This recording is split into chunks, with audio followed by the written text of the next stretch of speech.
네, 반갑습니다. 경자입니다. 구독자분들 명절 연휴 잘 보내셨는지 모르겠는데요.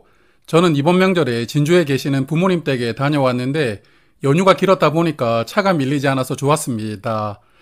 자, 그러면 오늘도 미국 소식부터 살펴보는 것으로 주식 투자 일기 9월 3주차 시작하도록 하겠습니다.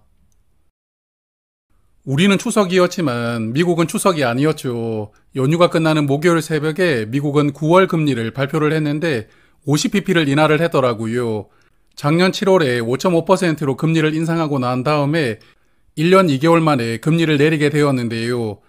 개인적으로 저는 25bp 인하를 예상하고 있었기 때문에 금리 발표를 보고 조금 놀랐습니다.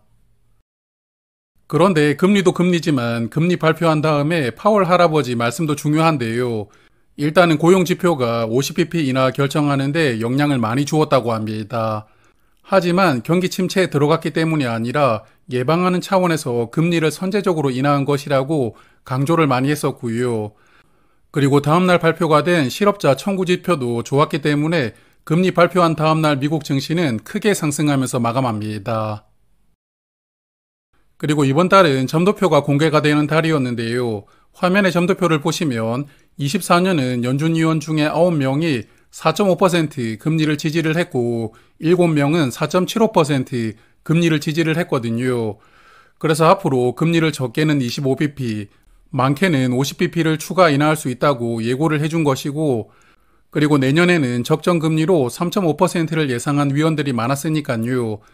내년에도 1% 정도 금리가 추가 인하하는 것으로 예고를 해준 상황입니다.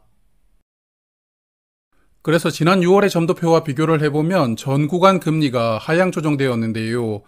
원래 올해 금리를 6월에 5.25%로 예상을 했지만 이번에는 4.5%로 예상하면서 75bp를 하향 조정했고요. 그리고 25년에도 예상치를 75bp 낮추었고 26년에도 25bp를 낮추었더라고요. 그래서 최근 3개월 동안 발표된 지표가 연준 위원들에게 금리를 조금 더 빨리 내리지 않으면 경기 침체에 들어갈 수 있다는 위기 심리를 강하게 만들어준 것이 아닌가 싶습니다.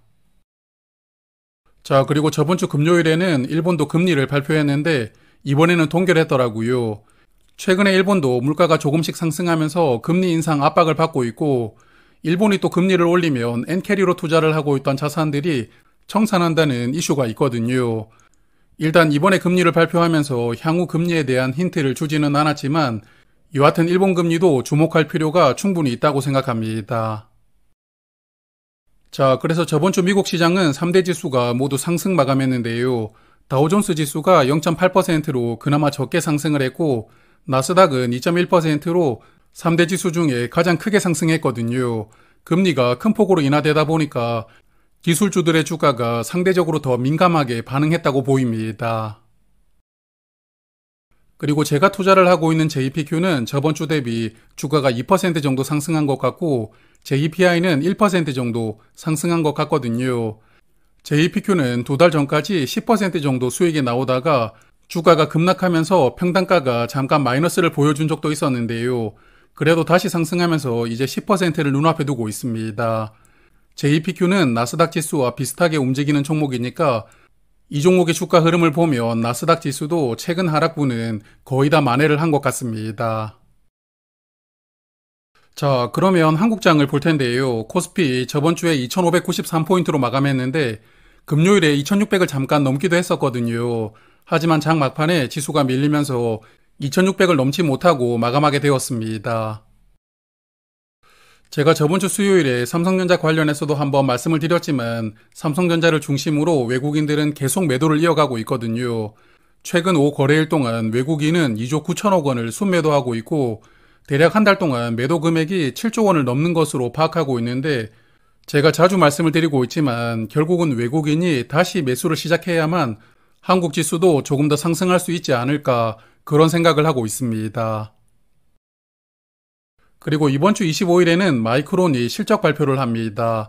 한국 시간으로는 26일 새벽이 될 것 같은데 마이크론 실적이 삼성전자나 SK하이닉스 주가에 영향을 많이 줄 것이거든요. 그러므로 반도체 관련 종목을 투자하시는 분들은 이번 주 마이크론 실적이 발표되면 꼭 한번 살펴보시는 것도 중요할 것 같고요. 저도 다음 주 투자일기에서 간단히 정리를 하고 말씀을 드리도록 하겠습니다. 자, 그러면 ISA 계좌를 볼 텐데요. 에이스 미국 빅테크 7 주가가 평단가 이상으로 올라왔길래 100주를 매도할 생각이었거든요. 그런데 모르고 매수를 해버렸는데 저번 주에 이어서 이번 주도 실수를 하고 있죠. 이상하게 ETF를 매매할 때는 자꾸 매수와 매도가 헷갈리는 것 같은데요.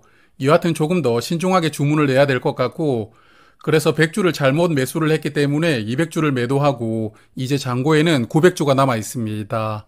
그리고 K카도 저번 주에 주가가 평단가 이상으로 올라오면서 남은 600주를 모두 정리를 했는데요. K카를 다음 주까지 보유를 했다면 3분기 배당금을 받을 수가 있었겠지만 그래도 ISA 계좌 현금 확보를 위해서 아쉽더라도 정리를 했는데요. 혹시나 배당락이 크게 나온다면 다시 데리고 올 생각도 해보고 있습니다.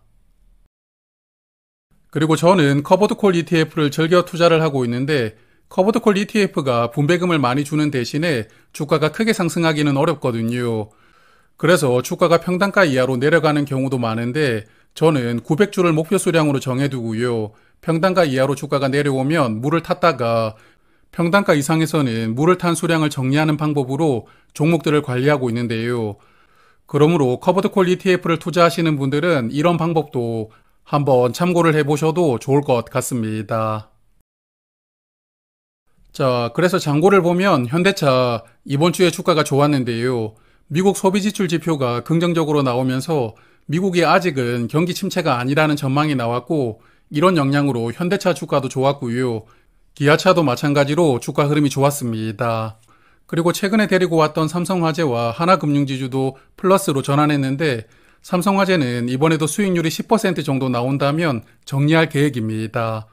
그리고 코덱스 미국 배당 10%도 이번 주에 주가가 상승하면서 손실폭이 약간 더 줄었거든요. 하지만 다음 주에 분배락 이후에 주가가 또 10,000원 이하로 내려갈 가능성도 있기 때문에 그런 상황이 나온다면 수량을 조금 더 늘려볼 생각이고요. 맥콜 인프라가 저번 주 대비 주가가 1% 정도 하락했는데 잠시 후에 조금 더 말씀을 드려보도록 하고, 그리고 JR리츠는 저번 주와 주가 변동은 거의 없었던 것 같습니다. 저번 주에 K카를 매도하면서 ISA 계좌에서 현금 비중을 조금 더 높였습니다. 현재 투자 자산의 5분의 1 정도를 현금으로 보유를 하고 있는데요. 아무래도 금리를 인하하는 시기이고 금리가 인하된다는 긍정적인 부분 반대편에는 경기 침체가 기다리고 있다고 생각을 하거든요. 그래서 연말까지 증시 흐름이 조금 불안할 수도 있다고 생각을 하는데 현금 비중을 조금 높여두고 대비를 할 생각입니다. 그리고 지난번에 한번 말씀을 드렸지만 ISA 계좌에서도 RP 투자를 할 수가 있거든요. RP를 매수해두면 CMA 계좌에 돈을 넣어두는 것과 비슷한 역할을 합니다. 제가 이용을 하고 있는 한국투자증권은 현재 3.1% 금리를 주고 있으니까요. ISA 계좌에서 현금을 그냥 예수금에 보유하고 계시는 분들은 저처럼 RP를 매수를 해두면 조금 더 많은 이자를 받을 수가 있으니까요. 혹시 모르셨던 분들이라면 한번 참고해 보시길 바랍니다. 그리고 맥콜 인프라는 현재 신주인수권 매매가 진행 중인데요. 금요일에 신주인수권 시세를 보니까 주당 168원으로 마감이 되었던데 생각보다 인수권 가격이 저렴한 편입니다. 그래서 맥쿼리를 신규로 투자하실 분들은 인수권을 매수하고 청약하는 것이 조금 더 유리해 보이거든요. 하지만 정말 아쉽게도 ISA 계좌에서는 인수권 매도는 가능하지만 매수하는 것은 불가능하기 때문에 신주인수권 가격은 매력적이지만 이런 부분은 그림의 떡이라고 생각합니다. 그리고 맥쿼리 인프라 최근 주가 흐름을 보면 유상증자 가격 결정을 앞두고 주가가 조금씩 하락 압력을 받는 것 같은데요. 저번 주에 주가 흐름을 보니까 11,700원 이하로 빠졌다가 회복을 한 것 같은데 여하튼 하반기 배당금이 얼마나 지급될지 모르는 상황에서 수량을 늘려가는 것이 조금 불안하기도 합니다. 그래도 이번 주에도 주가가 11,700원 이하로 빠진다면 50주 단위로 조금 더 수량을 늘려볼 생각이고요. 평단가를 그래도 최대한 낮춰볼 생각입니다. 그리고 마지막으로 SK텔레콤을 투자하고 있는 계좌를 말씀드리면 이번 주도 100주를 매도를 했고요. 그래서 이제 SK텔레콤은 450주를 보유하고 있고 50주를 더 매도하면서 리밸런싱은 마무리할 생각이고요. 그리고 현대차와 에이스 미국 빅테크 7은 이번 주에 매매를 하지는 않았는데 에이스 미국 빅테크 7이 주가가 조금 더 올라온다면 이제 평단가를 회복하게 되거든요. 그러면 이 계좌에서도 수량을 조금 덜어내었다가 나중에 혹시 주가가 하락한다면 다시 물을 타고 그렇게 관리를 해 나갈 생각입니다. 그리고 주식 투자일기 오늘처럼 매주 일요일 오후 5시에 찾아뵙는 것으로 시간을 변경할 계획인데요. 평소에 토요일 아침에 녹화를 하고 있었지만 토요일에 하는 일이 생겨서 시간을 일요일로 변경하게 되었거든요. 그러므로 이 컨텐츠를 즐겨보시는 구독자분들은 시간이 변경된 점을 양해를 부탁드려 보고요. 그럼 다음 주부터는 일요일 저녁에 인사를 드리도록 하겠습니다. 고맙습니다.